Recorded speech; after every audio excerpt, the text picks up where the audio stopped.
የቀይ ባህር ጉዳይ ለኢትዮጵያ የህልውና ጉዳይ ነው።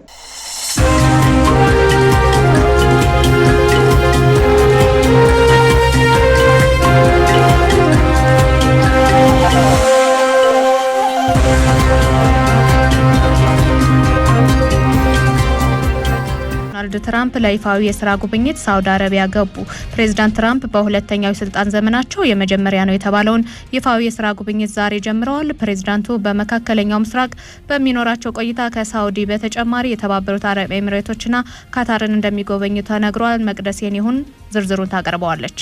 የአሜሪካው ፕሬዝዳንት ዶናልድ ትራምፕ በሁለተኛው የስልጣን ዘመናቸው የመጀመሪያ ነው የተባለውን ይፋዊ የስራ ጉብኝት ዛሬ ጀምረውታል። ፕሬዝዳንቱ ዛሬ ረፋድ አካባቢም ሳውዲ አረቢያ ሪያድ መግባታቸው ተነግሯል። ፕሬዝዳንት ትራምፕ ሪያድ የኪንግ ካሊድ አየር ማረፊያ ሲደርሱም የሀገሪቱ ጠቅላይ ሚኒስትር መሐመድ ቢን ሰልማን አቀባበል አድርገውላቸዋል። ተጠባቂው የፕሬዝዳንት ትራምፕ የመካከለኛው ምስራቅ ጉብኝት በዓለም አቀፋዊ፣ ቀጣናዊ ብሎም ደግሞ በወቅታዊ ጉዳዮች ላይ ትኩረት አድርጎ እንደሚመክር ይጠበቃል። ፕሬዝዳንት ትራምፕ በመካከለኛው ምስራቅ የዋሽንግተን አጋር ከሆኑት ሪያድ፣ የተባበሩት አረብ ኤሚሬቶችና ኳታር መሪዎች ጋር ተገናኝተው እንደሚመክሩም ነው አናዶሉ ያስነበበው። ፕሬዝዳንት ትራምፕ በሪያድ በሚኖራቸው ቆይታ በኢንቨስትመንትና በወቅታዊ ጉዳዮች ዙሪያ ይመክራሉ። ዘገባዎች እንደሚያመላክቱት ዋሽንግተን ለሪያድ የ100 ቢሊዮን ዶላር የሚያወጡ የጦር መሳሪያ ሽያጭ ውል ሊኖራት ይችላልም ነው የተባለው። ሮይተርስ ምንጮችን ጠቅሶ እንዳስነበበው በዚህ የጦር መሳሪያ የሽያጭ ውል የተራቀቁ ዘመናዊ የጦር መሳሪያዎችም ይገኙበታል። ዋሽንግተንና ሪያድ በሳውዲና እስራኤል መካከል ባለው ግንኙነት ዙሪያ ሊመክሩ ይችላሉ የሚሉ ጭምጭምታዎችም እየተሰሙ ይገኛሉ። ይህም ለፕሬዝዳንት ትራምፕ ዘላቂ የጂኦፖለቲካዊ ግብ መሆኑን የተነገረው። ትራምፕ ፍልስጤማውያኑን ከጋዛ የማፈናቀል እቅድ ይኖራቸው እንጂ ሪያድ በጋዛ ያለው ጦርነት በዘላቂነት እንዲቆም ፍላጎት እንዳላትም ነው አልአረቢያ ኒውስ ያስነበበው። የአሜሪካው ፕሬዝዳንት ዶናልድ ትራምፕ በመጀመሪያው ዙር የስልጣን ዘመናቸው የአረብ ሀገራት ከእስራኤል ጋር የአብርሃም ስምምነት እንዲፈራረሙ ማድረጋቸውም ይታወሳል። የትራምፕ የመካከለኛው ምስራቅ መልእክተኛ ስቲቭ ዊትኮፍ ባለፈው ሳምንት እንደተናገሩት ትራምፕ ተጨማሪ የአረብ ሀገራትን የአብርሃም ስምምነት እንዲፈርሙ ፍላጎት አላቸው። ትራምፕ በኳታርና ኤሚሬቶች በሚኖራቸው ቆይታም እንዲሁ ወቅታዊና ኢኮኖሚያዊ ጉዳዮች ላይ ያተኩራሉ ተብሏል። ዶናልድ ትራምፕ በሁለተኛው የስልጣን ዘመናቸው ለመጀመሪያ ጊዜ ትልቅ ዲፕሎማሲያዊ ጉዞ ለማድረግ ሳውዲ አረቢያ አርፈዋል። የፕሬዝዳንት ትራምፕ የመካከለኛው ምስራቅ ይፋዊ የስራ ጉብኝትም ትልቅ ዲፕሎማሲያዊ ጉዞ ነው ተብሏል። ፕሬዝዳንት ትራምፕ ከዚህ ቀደም የነበሩ የአሜሪካ መሪዎች በብሪታንያ፣ ካናዳ ወይንም ሜክሲኮ የሚያደርጉትን ጉብኝት በመሻር ነው በስልጣን ዘመናቸው የመጀመሪያውን የውጭ ጉዞ ወደ ሳውዲ አረቢያ ያደረጉት። በተመሳሳይ ፕሬዝዳንት ትራምፕ በመካከለኛው ምስራቅ በሚኖራቸው ቆይታ ከባህረ ሰላጤው የትብብር ምክር ቤት ሀገራት ጋር ይመክራሉ ተብሎ ይጠበቃል። በጥቅሉ ግን የፕሬዝዳንት ትራምፕ የመካከለኛው ምስራቅ ጉብኝት ለአሜሪካ አዲስ ኢንቨስትመንት ለመሳብ ያለመ ነው ተብሎለታል። የመካከለኛው ምስራቅ ባለሀብቶች በዋሽንግተን ኢንቨስት ለማድረግ ፈቃደኛ ከሆኑ የፕሬዝዳንት ትራምፕ አሜሪካ ትቅደም መፈክር ስኬታማ ሊሆን ይችላል የሚል ግምት እየተሰጠውም ነው የሚገኘው። ትራምፕ ትልልቅ ስመጥር ኩባንያዎች በሚሳተፉበት የሳውዲ አሜሪካ የኢንቨስትመንት ፎረም ላይ እንደሚታደሙም አረብ ኒውስ ዘግቧል። ፕሬዝዳንት ትራምፕ ዛሬ የጀመሩት የመካከለኛው ምስራቅ ይፋዊ የስራ ጉብኝታቸው የፊታችን አርብ ይጠናቀቃል ተብሎ ነው የሚጠበቀው። ሪያድ ሰላማዊ የኒኩለር መርሃ ግብር እንዲኖራት ያላትን ፍላጎት ተከትሎ በኒኩለር ጉዳይ የሁለቱ ሀገራት መሪዎች ሊመክሩበት እንደሚችልም ነው አልጀዚራ የዘገበው። በተመሳሳይ ሳውዲና አሜሪካ የደህንነት ስምምነት ሊያደርጉ እንደሚችሉ ዘገባው አመላክቷል። ትራምፕና አልጋወራሽ መሐመድ ቢን ሰልማን ከሶሪያ እስከ ጋዛ፣ ኢራን ብሎም በኢንቨስትመንትና በቀጠናው የጸጥታ ሁኔታዎች ላይ ሰፊ ጊዜ ወስደው ዛሬና ነገ ምክክር ያደርጋሉ ተብሎ ይጠበቃል። በተለይ ዋሽንግተን በደማስቆ ላይ የጣለችውን ማዕቀብ እንድታነሳ ከሪያድ በኩል ግፊት ሊኖር እንደሚችልም ተዘግቧል። አሁን በትንታኔ የምናስደምጣችሁ ዓለም አቀፍ ጉዳይ ደግሞ ወደ እናንተ የሚደርስበት ሰዓቱ ነው። የሩሲያና ዩክሬን መሪዎች በቀጣዩ ሐሙስ እንግዲህ በቱርክ ድርድር እንደሚያደርጉ ተገልጿል። በድርድሩ ላይ የአሜሪካው ፕሬዝዳንት ዶናልድ ትራምፕ ሊገኙ እንደሚችሉም እየተነገረ ይገኛል። በቀጣይ በቱርክ በሚደረገው የቭላድሚር ፑቲንና የቮሎዲሚር ዜሌንስኪ ድርድር አንዳች ውጤት ሊገኝ እንደሚችል ተስፋ ተደርጎበታል። የዛሬው ዓለም አቀፍ ጉዳይ ትኩረቱ ነው። ገነነ ብርሃኑ ይቀጥላል።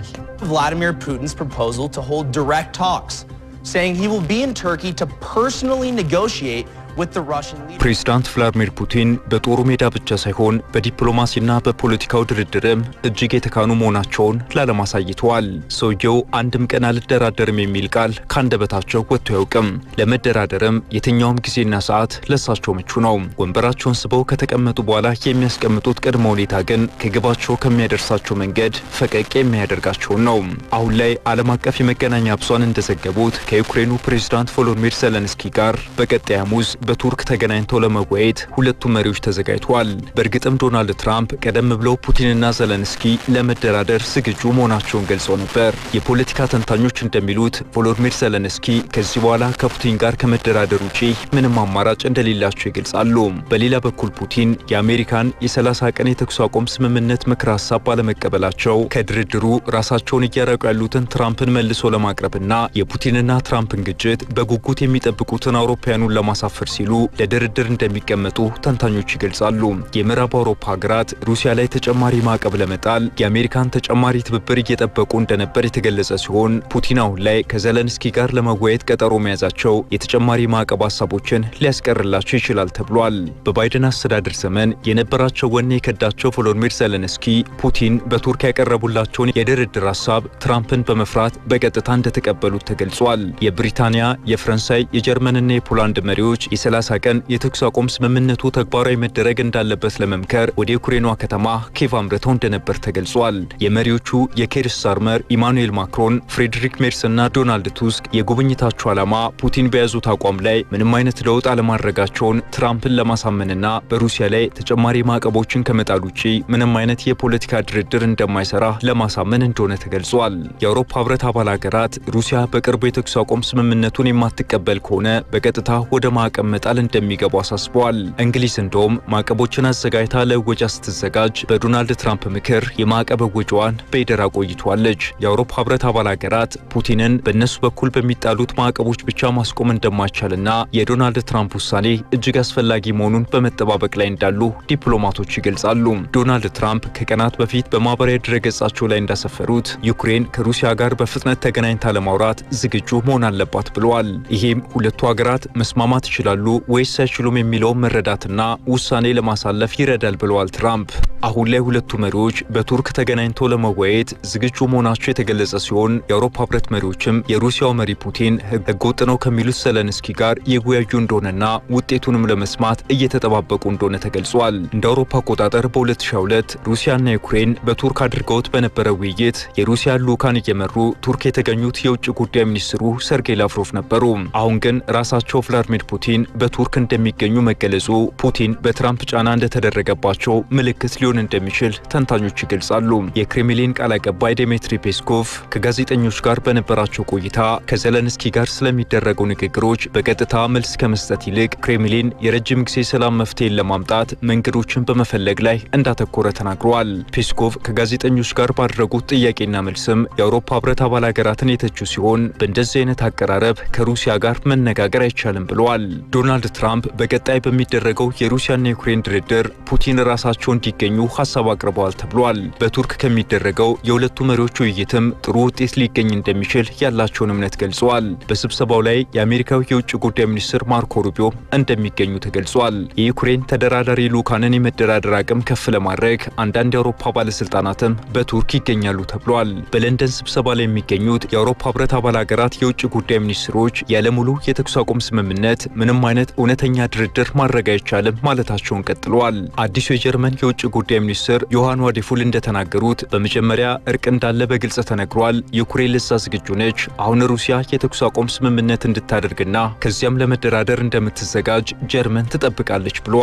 የጣሊያን የውጭ ጉዳይ ሚኒስትር አንቶኒዮ ታጃኒ ከሞስኮ የምናየው ነገር ተስፋ ሰጪ አይደለም ካሉ በኋላ ፑቲን አሁንም ጊዜ ለማግኘት እየሞከሩ ነው፣ በዚህም ምናልባትም ተጨማሪ የዩክሬን ግዛቶችን ሊጠቀልሉ አስበዋል ብለዋል። የአውሮፓ ህብረት የውጭ ጉዳይ ፖሊሲ ኃላፊ ካጃ ካላስ የሰላም ድርድር ለመጀመር የተኩስ አቁም ሊኖር ይገባል፣ ሩሲያ በፖለቲካ ጨዋታ ላይ ስለምትገኝ ጫና ማድረግ አለብን ብለዋል። የሩሲያ የውጭ ጉዳይ ሚኒስቴር ቃል አቀባይ በበኩላቸው ሲያስረዱ ፑቲን ሁሉንም ነገር በግልጽ አስቀምጠዋል ካሉ በኋላ መጀመሪያ ድርድር ቀጥሎም የተኩስ አቁም ውይይት ይደረጋል ብለዋል። ቃል አቀባዩ ሲቀጥሉም የሩሲያ ፍላጎቶች ዩክሬን ለኔቶ አባልነት የምታደርገውን ጉዞ ማስቆም፣ 4 የደቡብ ምስራቅ ክልሎችን ወደ ሩሲያ መጠቅለልና እውቅና መስጠት እንዲሁም የምዕራቡ ዓለም ለዩክሬን የሚያደርገውን ወታደራዊ ድጋፍ ለአንዴና ለመጨረሻ ጊዜ እንዲያበቃ ማድረግ ረገድ ያካትታል ብለዋል። የአሜሪካው ፕሬዝዳንት ዶናልድ ትራምፕ በቀጣይ ሐሙስ በሚደረገው የሩሲያና የዩክሬን መሪዎች ድርድር ላይ የመገኘት ፍላጎት እንዳላቸው ተነግሯል። ትራምፕ ሁለተኛውን የስልጣን ዘመናቸውን ከጀመሩ በኋላ ለመጀመሪያ ጊዜ በውጭ ሀገራት ጉብኝት እያደረጉ ሲሆን በዚህ ሳምንት በሳውዲ አረቢያ፣ በተባበሩት አረብ ኤሚሬትስና በኳታር በጉብኝት ላይ ይገኛሉ ተብሏል። እናም ትራምፕ ጠቃሚ ይሆናል ብዬ ካሰብኩ ወደ ቱርክ ላቀና እችላለሁ ማለታቸው ተሰምቷል። በዚህ የትራምፕ ሀሳብ ላይ አስተያየታቸውን የሰጡት የዩክሬኑ ፕሬዝዳንት ቮሎዲሚር ዜሌንስኪ ትራምፕ በቱርክ ቢገኙና ለስብሰባው ቀጥተኛ ድጋፍ ቢያደርጉ ደስ ይለናል ብለዋል። ዓለም አቀፍ ጉዳዩን ስናዘጋጅ ዘ ጋርዲያን፣ ሲኤንኤን እና ሮይተርስን በምንጭነት ተጠቅመናል።